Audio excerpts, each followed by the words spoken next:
Agora sim. Então, boa tarde a todos, né? O tema dessa fala é essa aí, né? A questão da motivação, garra e mentalidade de crescimento. No contexto escolar, vou fazer um panorama, né? Então, eu começo com uma discussão que é a seguinte. Pergunta 1 para vocês. Vocês acham que desenhar é uma questão de dom? Por exemplo, esse é um autorretrato do Leonardo da Vinci. Fazer um desenho desse tipo é uma questão de dom ou não? Qual é a opinião de vocês? Acho que não.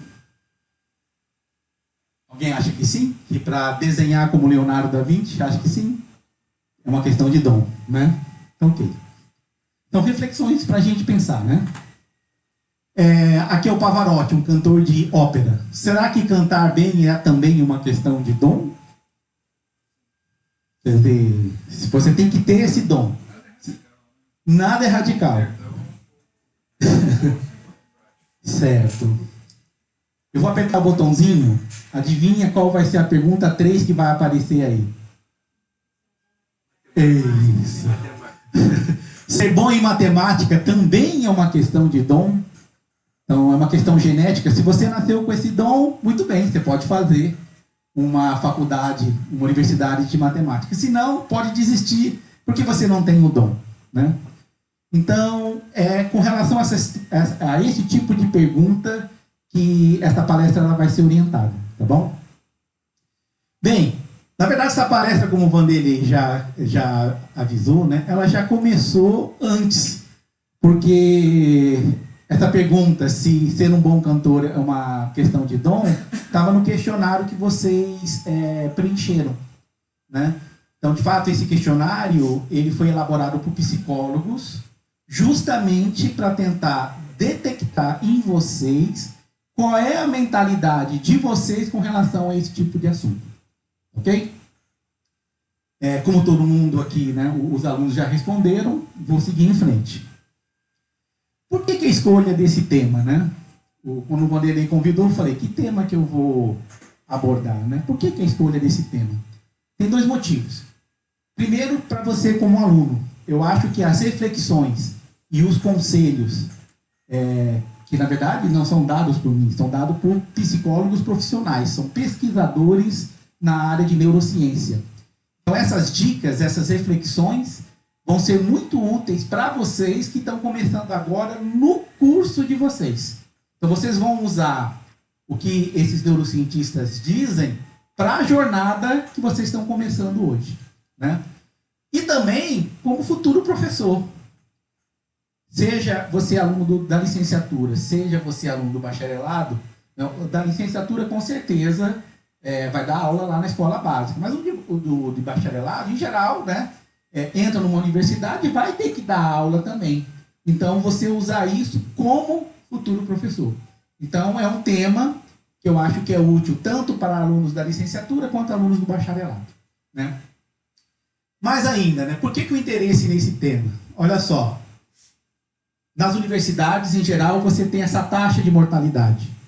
25% dos ingressantes desistem antes de fazer a primeira prova. Entram e simplesmente não fazem a primeira prova e abandonam, vão embora. Outros 25% desistem após a realização da primeira prova. Qualquer curso, né? Sim, não é exclusivo da matemática, tá certo? Em geral, os cursos que demandam um certo envolvimento, comprometimento, têm essa taxa de mortalidade alta, né? E aí, né, o sucesso acadêmico do aluno parece não depender somente de saber bem o conteúdo do ensino médio, né? Não é uma questão, eu não sei números complexos, então é isso que está causando dificuldade. Parece que o buraco é mais embaixo, as dificuldades são mais embaixo, né? Então, por que isso acontece? Que fatores são determinantes? Outro motivo pelo interesse do tema é que ele está na Base Nacional Comum Curricular, a BNCC. Então, não sei se vocês viram nos jornais, na TV, né?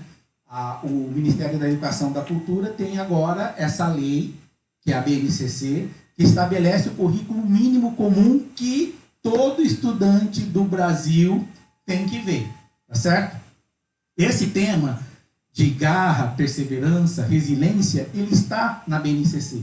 Então, você da licenciatura vai ter que saber trabalhar isso com seus alunos, tá certo? E para o aluno, o professor universitário, ter essas dicas vai ser muito útil para esse tipo de aluno também, né? Então, tem 10 competências aqui. Eu vou dar um zoom para vocês olharem. O documento da BNCC cita essas 10 competências que são gerais. Tá certo? Tá vendo aqui, ó? Conhecimento, pensamento científico, repertório cultural, comunicação, cultura digital, responsabilidade, empatia, autoconhecimento, argumentação. Argumentação é bem relacionado com a matemática, né? Aí, se você entra aqui na competência geral 6, olha o que aparece aqui, tá vendo? Subdimensões: determinação, esforço, autoeficácia, perseverança, autoavaliação.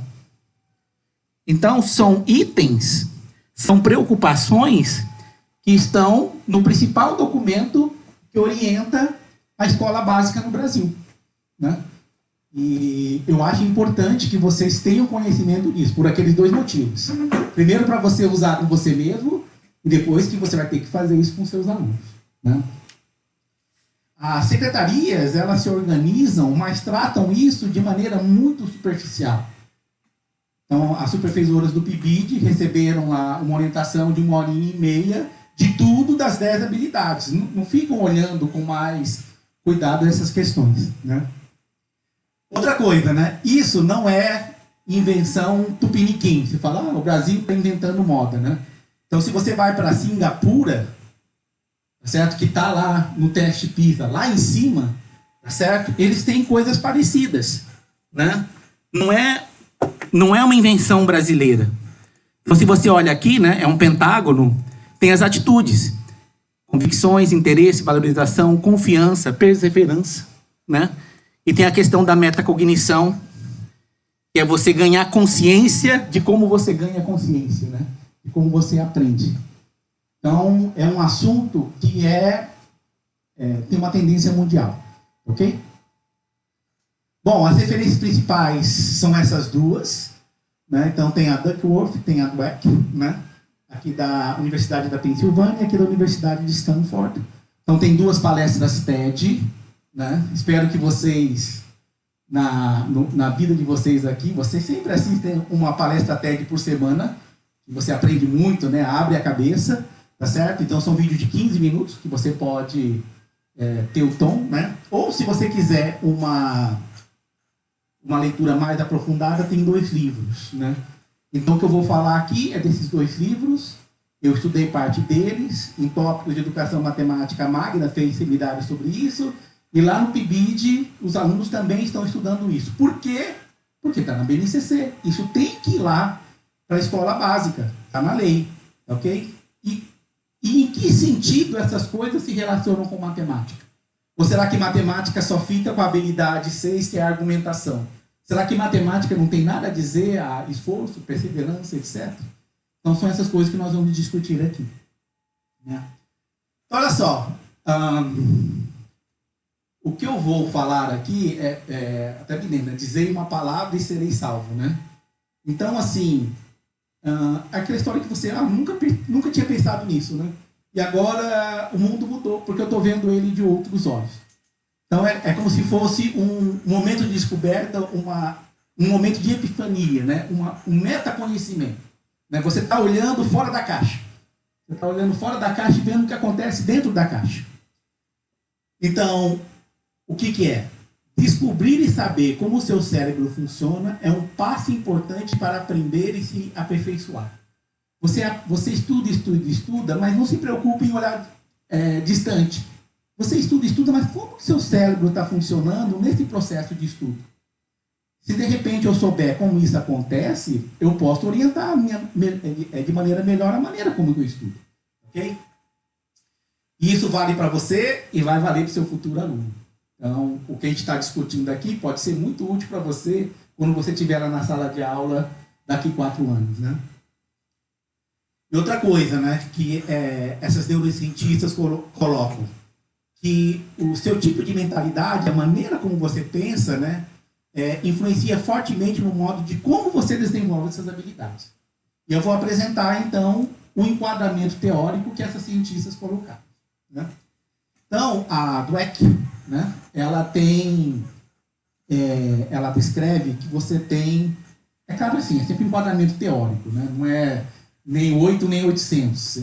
É uma lente, é uma proposta para você ver como as coisas funcionam. Ele diz assim, tem duas maneiras... Você tem dois tipos de mentalidade. Você pode ter uma mentalidade fixa ou você pode ter uma mentalidade de crescimento. O que é uma mentalidade fixa? É aquela mentalidade que acredita que habilidades são dons inatos que não podem ser desenvolvidas. Ou seja, ou você nasce com um dom, ou morreu. Você não vai conseguir fazer aquilo. Então, uma mentalidade fixa é quem respondeu sim para as 3 perguntas lá. De fato, desenhar bem que nem Leonardo da Vinci, só se você nascer com um dom. Cantar que nem Pavarotti, só se você nasceu com um dom. Fazer matemática, saber bem matemática, só se você nasceu com um dom. Tá certo? Se você não tem o talento, esquece. Isso é uma mentalidade fixa. Em oposição, você tem a mentalidade de crescimento, né? Que acredita que com esforço e dedicação, né, tudo pode ser aprendido e aperfeiçoado. Né? Então, assim, um momento de epifania, né? Você fala assim, será que o que eu acreditava que, de fato, essa questão do dom, essas neurocientistas estão colocando em xeque? Né? Será que, de fato, essa questão de dom é baboseira? Né? Então, isso não é uma limitação para mim, né? Essa questão do dom. Né? O que elas estão colocando que é uma questão de esforço e dedicação. Né? E, assim, foram estudos neurocientíficos.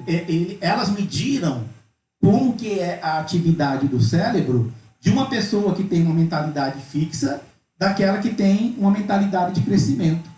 Então, você vê que a pessoa que tem uma mentalidade de crescimento tem uma atividade neuronal que é muito maior daquela de mentalidade fixa. Certo? Então, assim, não é um estudo tipo eu acho que elas fizeram medições, né, para tentar correlacionar a atividade cerebral com o tipo de mentalidade que a pessoa tem.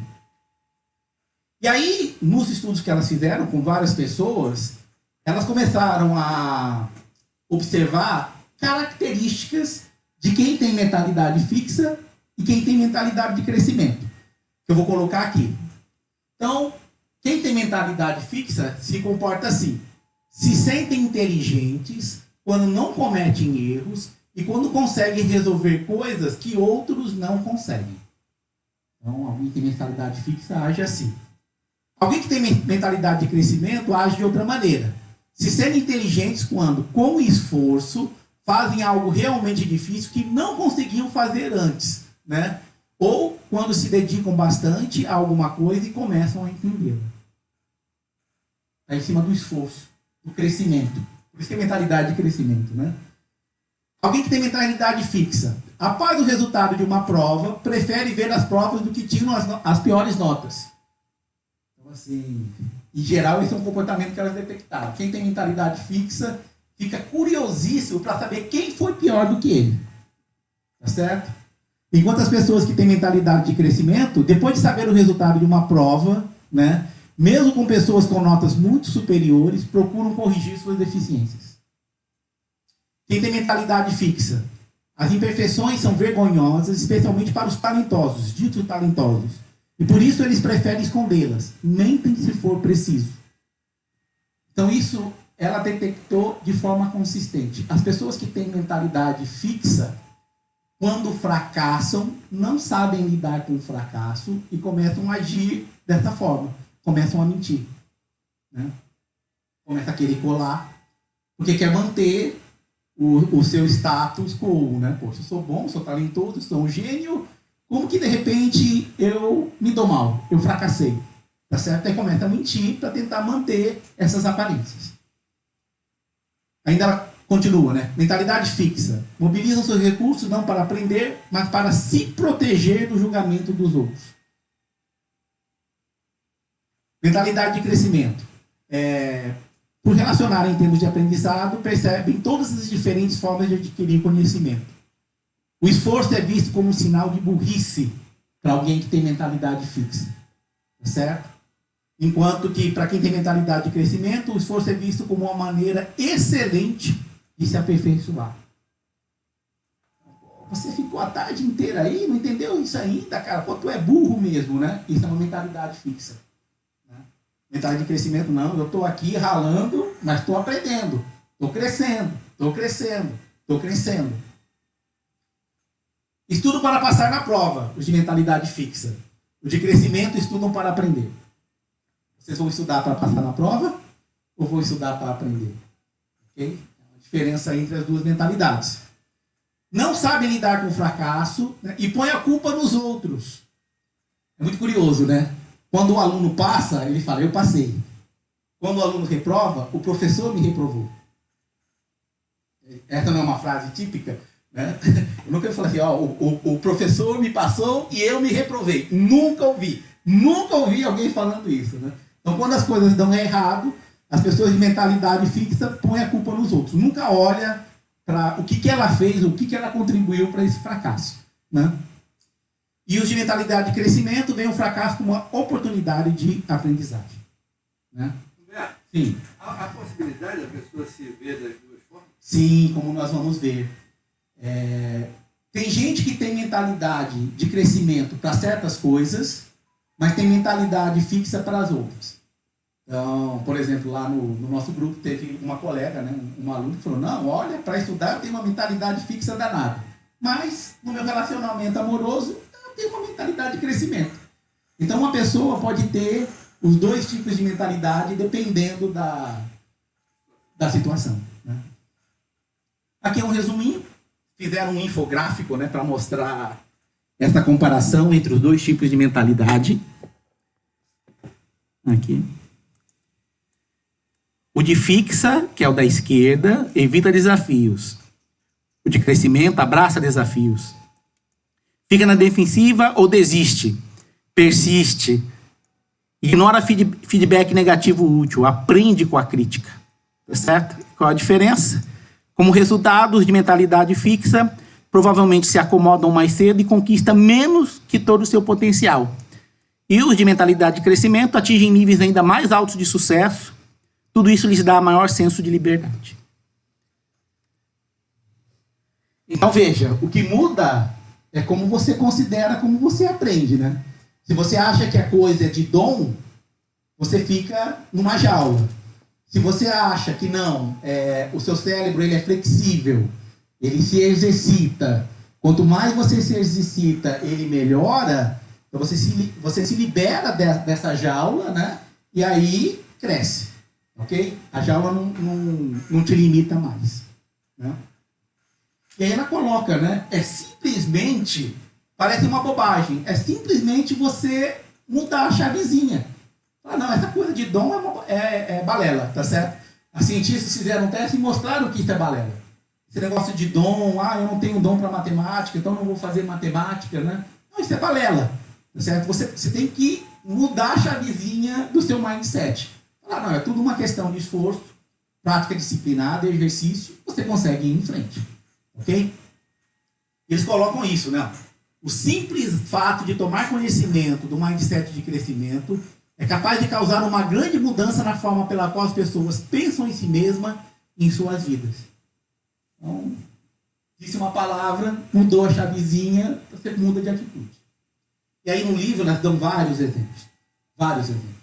É claro que são exemplos lá dos Estados Unidos, né? Uma coisa que a equipe PIBID está fazendo é como que você acha exemplos que sensibilizem os alunos do Brasil, né? Ok? Olha só, sobre desenhar bem, né? Esse livro é um clássico, né? Como desenhar com o lado direito do cérebro. Essa professora, ela pede no curso de desenho, no primeiro dia do curso de desenho, que as pessoas façam um autorretrato. Então aqui tem um autorretrato, tá vendo? Do Tony, da Cíntia, da Ivone e da Susan. E aí, faz o curso, orientação, prática disciplinada. Aí depois de um certo tempo ela pede para fazer um outro autorretrato, que é o que eu vou mostrar para vocês aqui, né? Certo? Aqui. Vou dar um zoom aqui para vocês. Olha só, um antes e o depois. Olha aqui o antes e o depois. Ok? Então ela diz, essa professora de desenho, ela coloca. Se a pessoa muda a chavezinha, muda a mentalidade, tá certo? Ela consegue progredir, né?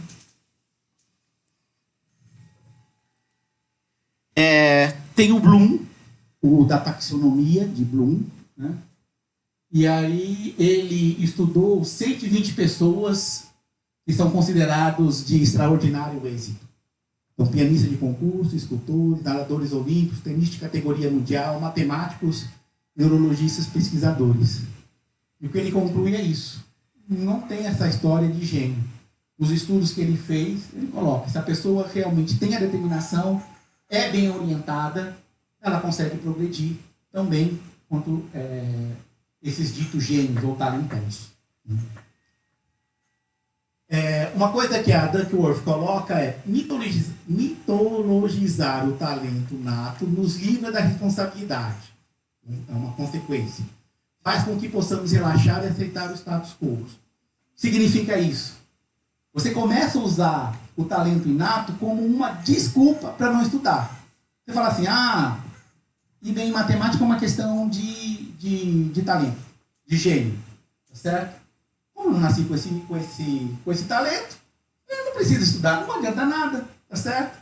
Então, por que eu vou me esforçar? Né? Isso é muito ruim, tá certo? Você usa a mentalidade fixa como uma desculpa para não querer crescer, tá certo? Isso é muito ruim. E aí, respondendo a sua pergunta, né? O que os cientistas descobriram é que, de fato, você tem, por exemplo, família, você tem o namoro, você tem o estudo e você tem o trabalho. Você pode ter uma mentalidade de crescimento numa situação e uma mentalidade fixa em outra. Ok. Deixa eu falar agora dessa questão de você, assim, é uma bobagem, é uma chavezinha que você mexe no cérebro. Então, tem psicólogos que inventaram esse termo, que é desamparo aprendido. O que é o desamparo aprendido? É o sentimento, a partir das experiências anteriores, de que nada pode mudar, não importa o que se faça. Do tipo, não, realmente não tem jeito.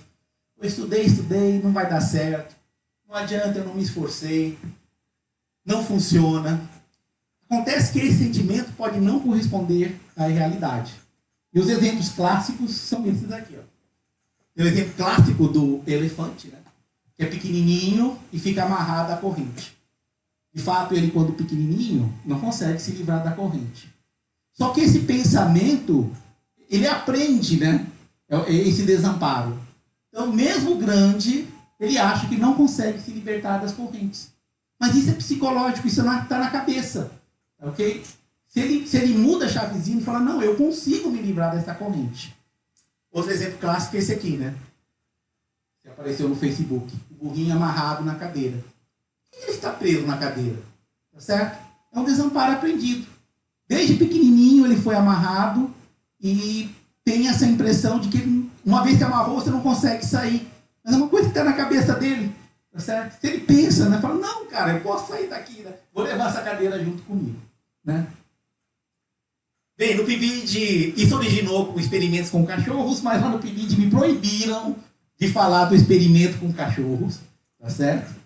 Então, depois vocês procuram no Google desamparo aprendido, experimento com cachorros, tá certo?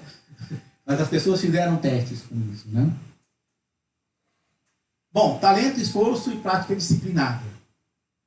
Esse aqui eu gosto bem também, né? As pessoas só veem o sucesso, né? Não vê o que está tudo por detrás. O esforço que você gasta, o tempo que você gasta, a prática que você faz. Então, o sucesso é um iceberg. Você vê lá a pessoa, na beleza, mas vê quantas essas pessoas treinam, né? O esforço que foi expendido. Exatamente. E aí, assim,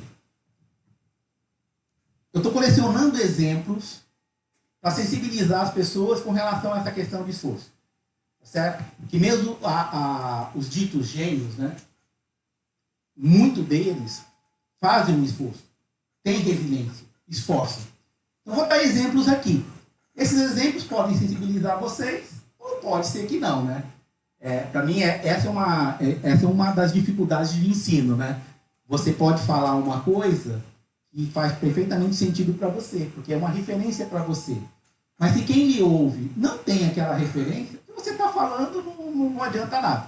Então a gente está colecionando um monte de exemplos, porque de repente um exemplo consegue passar a mensagem para um grupo de pessoas, outro exemplo passa para outro grupo, né? Então tem essa banda e tem essa música, Even Flow. Conhecem essa banda? Sim? Então, de repente... Gostam da banda?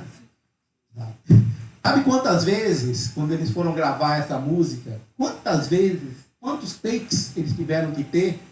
Você fala assim, agora pode mandar imprimir e lançar o disco.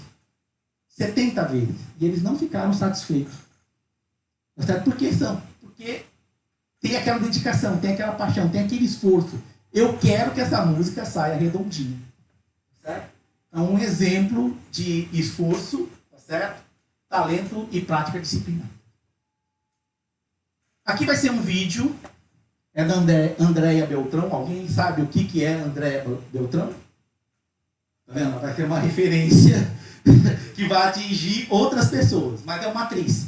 A gente está tentando pegar exemplos de áreas diferentes, para não achar que é só uma coisa de música ou só uma coisa de matemática. Então, vou mostrar o vídeo dela, que dura 1 minuto e pouquinho, né? Mesmo que, digamos assim, você não a conheça, talvez a conheça depois que ela aparecer aí, o que ela fala, quando eu vi pela primeira vez, assim, me sensibilizou muito. Porque como fazer, quando eu estou fazendo matemática, quando eu estou estudando, é exatamente isso. Ok? Então, deixa eu ver primeiro se o som aqui tá bom. Deixa eu ver se... Vou tirar aqui só um pouquinho, só para ver se ele tá... Que de repente tem que ligar aqui. Vou ficar certinho.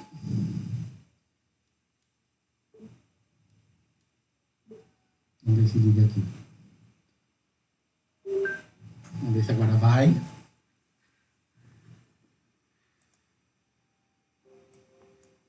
Acho que vai dar, certo? Vamos ver se agora o vídeo vai.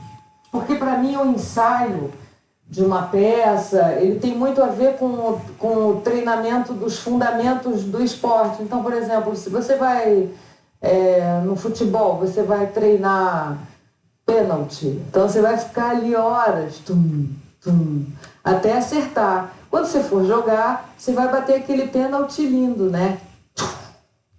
Então, no teatro, eu acho, é a mesma coisa. Quantas vezes você repetia aquele monólogo do Shakespeare, ou do Molière, ou sei lá o quê, ou aquela cena do Bergman, 80 vezes, aquele texto, no dia ele sai sozinho, sabe? E eu acredito nisso, né? Nesses fundamentos técnicos, assim. Eu gosto, eu tenho me dá um prazer muito grande. Assim. Eu gosto muito também do outro lado, do lado do improviso, o lado livre, do que acontece sem querer. Eu acho que isso tem um brilho, tem um prazer, tem assim, uma bolha que explode. Assim, quando você acontece sem querer, que você nem percebe o que aconteceu. E eu acho que isso também é caro, é muito lindo, mas eu acho que até para isso acontecer, você tem que ter um preparo, uma bagagem enorme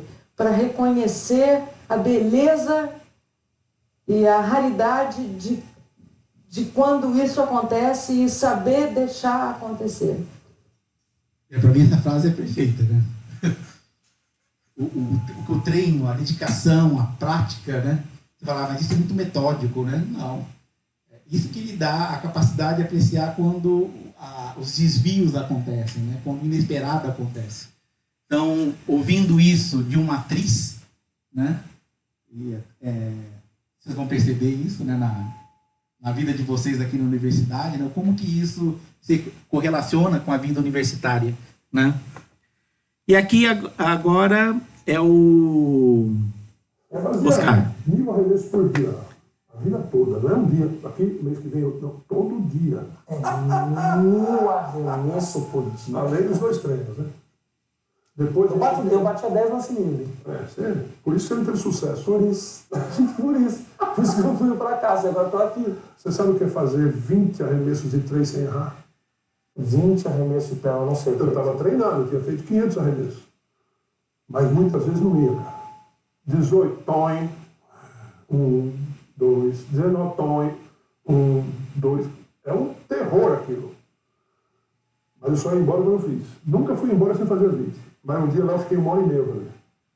Arrebentado, eu cheguei em casa, a crise, você hora de chegar, eu não consegui fazer os 20 arremessos, eu fiquei até o fim. Então esse negócio de mão santa, Quanto mais eu treinava, mais minha mão era santa. mais a oração.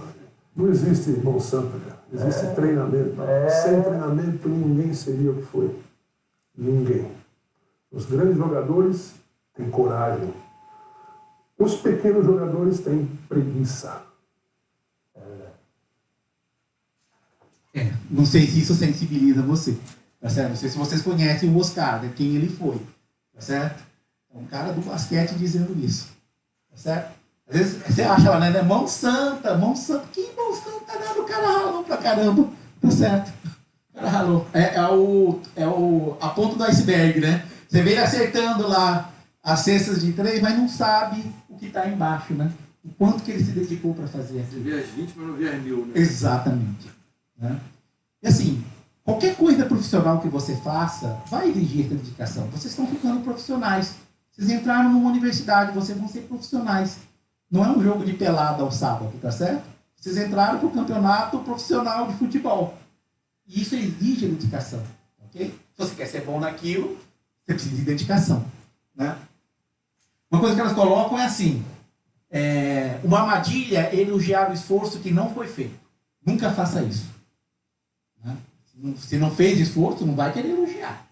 Né? E outra coisa assim, nunca devemos nos contentar com um esforço que não gera benefícios.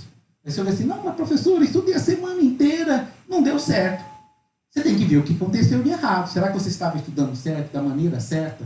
Então você tem que ser orientado.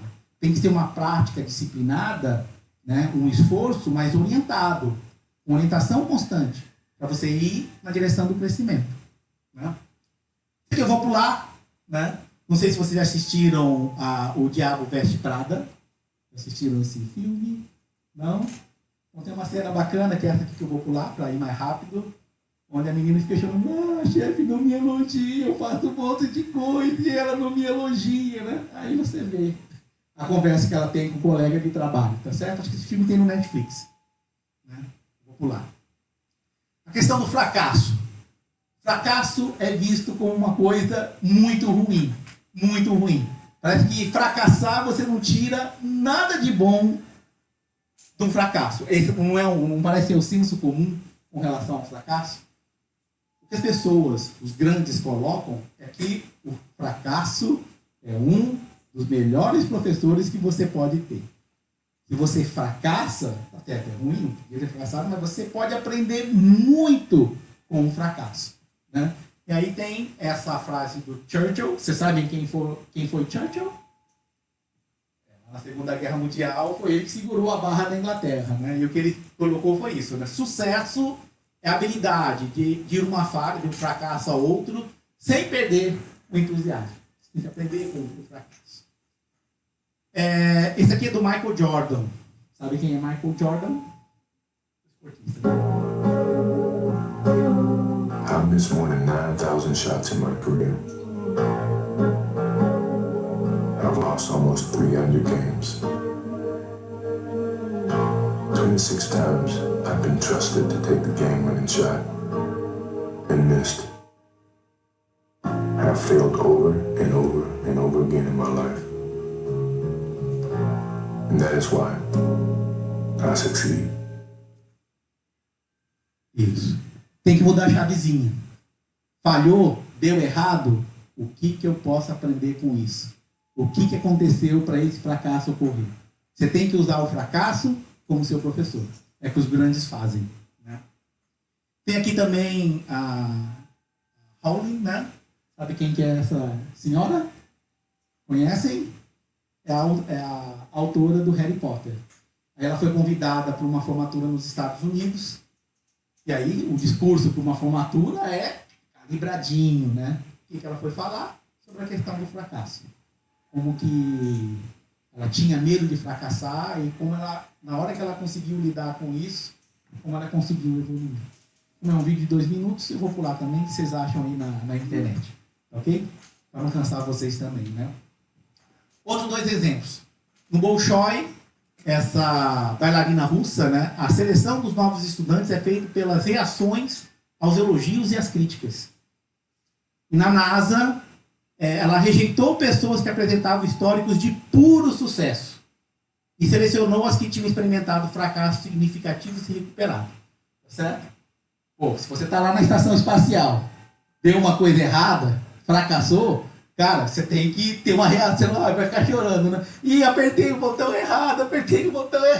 Se você ficar chorando e não saber lidar com o fracasso, tu vai morrer, né? Você tem que ter uma reação ao fracasso lá na estação espacial, que é errado. Não, errei, agora o que aconteceu, vamos corrigir, né?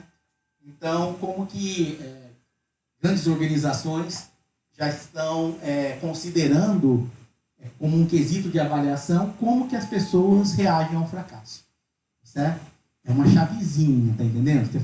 Você fica triste por uns minutinhos, depois fala, bom, eu fracassei, por quê? Certo? O que eu fiz de errado? Que lição que eu posso tirar do meu fracasso?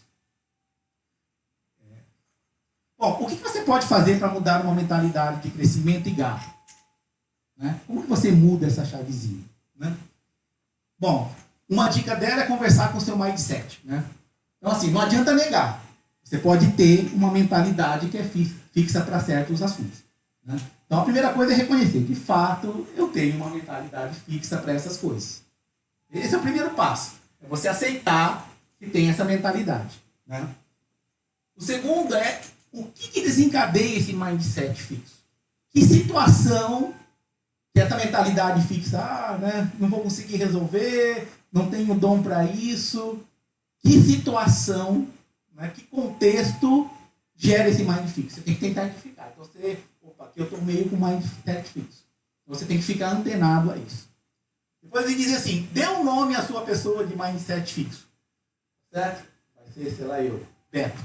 Ô Beto, você aqui, né? Será que é assim mesmo? Será que não dá para melhorar, né? Você dá um nome, fala, Beto, olha, da próxima vez você não pode agir assim, tá certo? E aí, uma vez que esse mindset fixo ele se personificou, aí você educa ele. Certo? Não, na próxima vez vamos fazer assim. Então, essa é uma estratégia que essas psicólogas e neurocientistas colocaram. A outra coisa, é bem curiosa, são os valores culturais. Né? Então tem um artigo que analisa como são as mentalidades em literatura infantil. Se você pega a literatura infantil oriental, você vê que os valores culturais são de esforço, resiliência, paixão, dedicação. Então, isso está emaranhado na cultura, tá certo? Lá no Oriente, essa questão de esforço, dedicação, paixão, resiliência, ela está no ar. Né? São os valores culturais. E aí, para mim, um exemplo máximo disso aqui, não sei se vocês vão fazer referência com isso, é o Naruto. Quem conhece o Naruto? Só você? 2, 3, 4. Tá certo? Então, se você for assistir esse anime, você vai ver que ele é o exemplo típico de garra. Né? Tem até a frase desse Rock Lee, né? Nesse anime as pessoas têm poderes. Tá certo? Aí tem poderes de vários tipos. E esse Rock Lee, ele não tem poder nenhum a não ser a força do braço. E ele fala, quer saber? Não é porque eu não nasci com esses poderes que eu vou ser menor. Né? Aí tem uns campeonatos de luta e num certo momento ele diz, né? Tem um cara lá que é dito o gênio, né? Super poderoso. Aí ele fala para ele, né? Um fracassado vencerá um gênio com trabalho duro. Veja que isso faz parte da própria cultura, né? As crianças lá no Japão assistindo Naruto, né? Estão vendo esses valores culturais. Aqui no Ocidente, vamos olhar para a fábula da tartaruga e da lebre. Tá certo? Bem, as pessoas entendem... O moral dessa fábula seria o quê, né? Que com perseverança você chega lá no final, né? Mas, como disse lá a Tamires, né? O que você preferia ser? Você preferia ser a tartaruga ou preferia ser a lebre menos relaxada, né? Porque se a lebre não fosse relaxada, ela teria ganho a corrida, né? Então, essa aqui passa a mensagem ao contrário, né? Você não quer ser a tartaruga.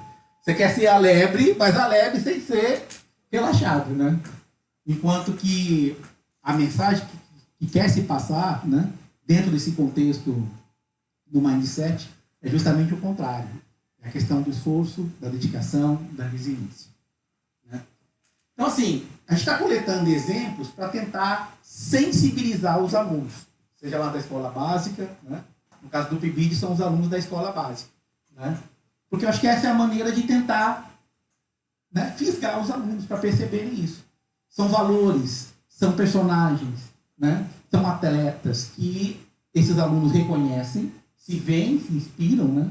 E se essas pessoas passam uma mensagem positiva, né, isso pode afetar, mudar aquela chavezinha que está no cérebro da criança. Né? Aí, o cuidado com os estereótipos. O primeiro é essa questão do talento. Né? Se você não tem talento, você fica aqui que nem a Amanda, né? Ok? Eu nunca vou entender isso, nunca vou entender isso. Né? Tem que tirar esse estereótipo. Né? Matemática não é uma questão de um gene que você nasceu com aquele dom, com aquele talento. Isso é balela. Tá certo? Isso é balela. Estão dizendo isso para você, isso é balela. Tá ok? Se você pratica, tem paixão por aquilo, se esforça e é bem orientado, você vence essas dificuldades. A outra coisa que eu acho que é um estereótipo em matemática é a questão do tempo. Tempo, como diz a Joe Bowler, nunca deveria ser matemática nunca deveria ser associada com rapidez. Você tem que resolver isso rápido, faz essa conta rápida. O menino da UBMEP vai lá no programa da Fátima Bernardes, olha como eu faço isso rápido. Essa não é a imagem da matemática. Quem faz matemática sabe que passa muito tempo para tentar resolver um problema. Certo? Enquanto que a prática matemática dá o tempo, né? Para tirar um doutorado, você passa lá 2 anos estudando um problema, né? Na escola básica, a mensagem é outra. Você demorou muito, cara, você é muito burro, né? Eu já fiz isso em 2 minutos, você ainda está aí, né? Isso é um outro estereótipo que a gente tem que tentar mudar lá na escola básica, porque isso prejudica. E quem conhece matemática sabe que isso é verdade. Okay? Você não resolve um problema de matemática de um dia para o outro, mas não resolve mesmo. Ok? A gente tem que mostrar isso para os alunos. Né? Tem outra coisa que eu fiquei surpreendido, né, que esses pesquisadores colocaram. Né? Um é assim, como que certas coisas acendem essa luzinha do estereótipo. Se você num questionário perguntar qual é a raça da pessoa, e essa pessoa é sensível à questão de raça, isso acende a luzinha da mentalidade fixa. Ok? Porque o simples fato de você responder a sua raça traz tudo aquilo que aquele item está associado. Eu sou negro, não vou conseguir um emprego, esse emprego aqui já vão me olhar com uma cara ruim porque eu sou negro. Quer dizer, está tudo na cabeça, né? Pode não ser nada disso. Mas o simples fato de você marcar essas coisas, né, traz isso à mente. É o que elas colocam aqui. Né? E a explicação é, quando você recebe um rótulo positivo, você receia perdê-lo. Ao receber um negativo, receia merecê-lo. Né? Eu achei isso muito curioso. Como um questionário que de repente você faz, é inocente, e as pessoas são muito sensíveis, dependendo de como que você faz a pergunta. Tem essa outra cena desse filme, A Procura da Felicidade, também não vou mostrar. Okay? Aí tem uma cena bacana, onde essa questão do estereótipo é colocada, inclusive entre pai e filho. Okay? Os padrões de exigências adequados é outra coisa que elas colocam. Né? Fala assim, está muito difícil. Aí você coloca uma coisa muito fácil. Isso diz que é muito ruim. Certo? Você não pode subestimar o potencial de uma pessoa.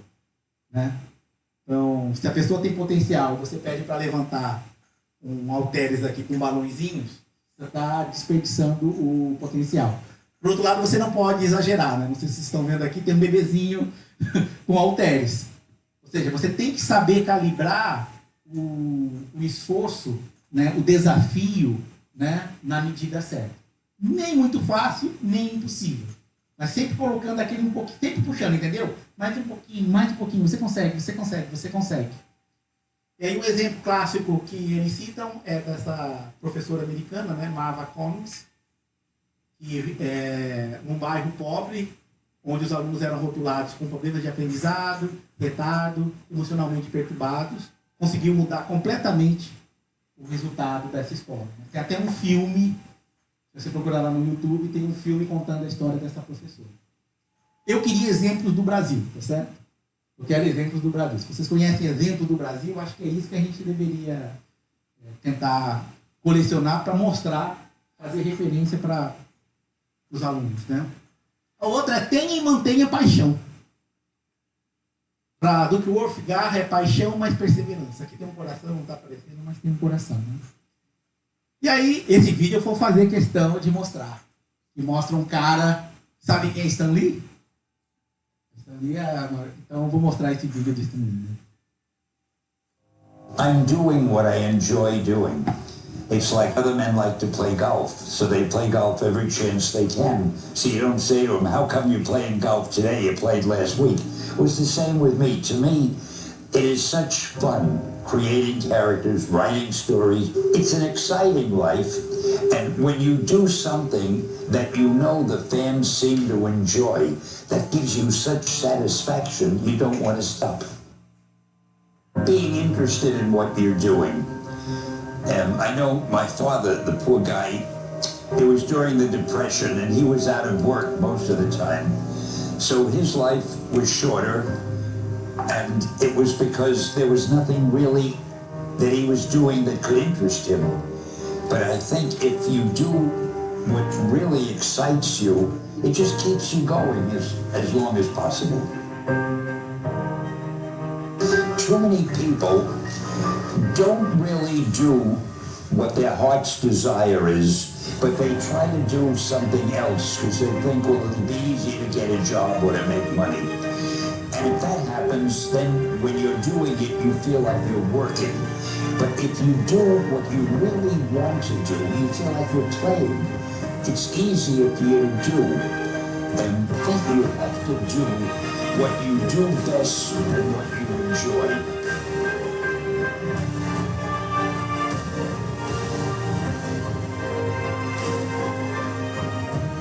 And I began to realize that entertainment is very important in people's lives. Most people, almost everybody, have lives that have problems and troubles and things to worry about. And if you can entertain somebody, take his or her mind off the things that would normally be bothering them, that's a good thing to do. Mostly I've just enjoyed everything I've been doing, and I think my professional life has been a source of much pleasure for me. É a questão da paixão, né? Se você faz aquilo que gosta de fazer, você não vê o tempo passar, certo? Não é um sacrifício, é um prazer. Porque, como ele colocou, né? Minha esposa pergunta, por que você está 4 horas sentado aí com uma caneta na mão, né?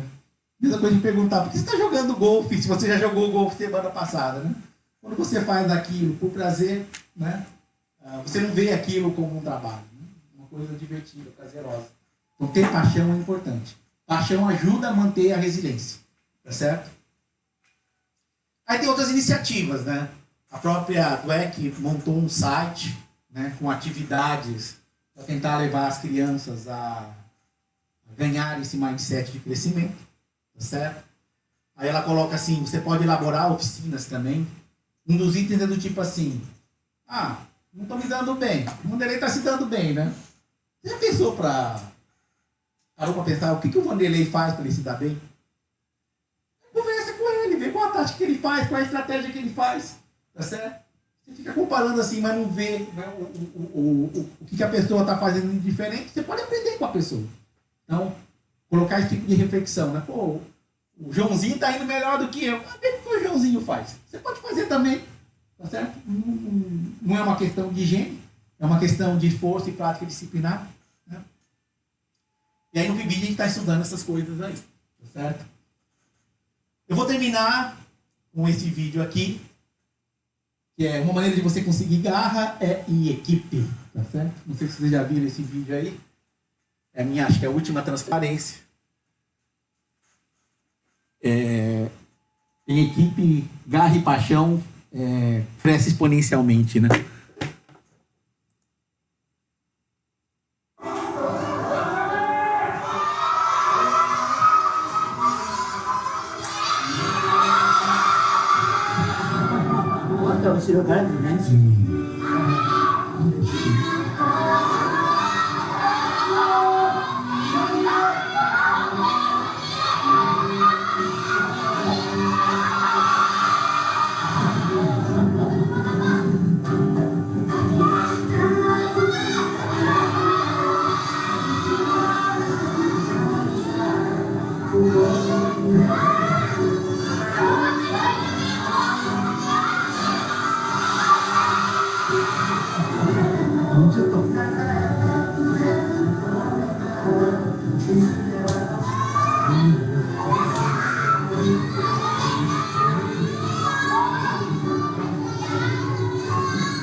Eu gosto muito desse vídeo.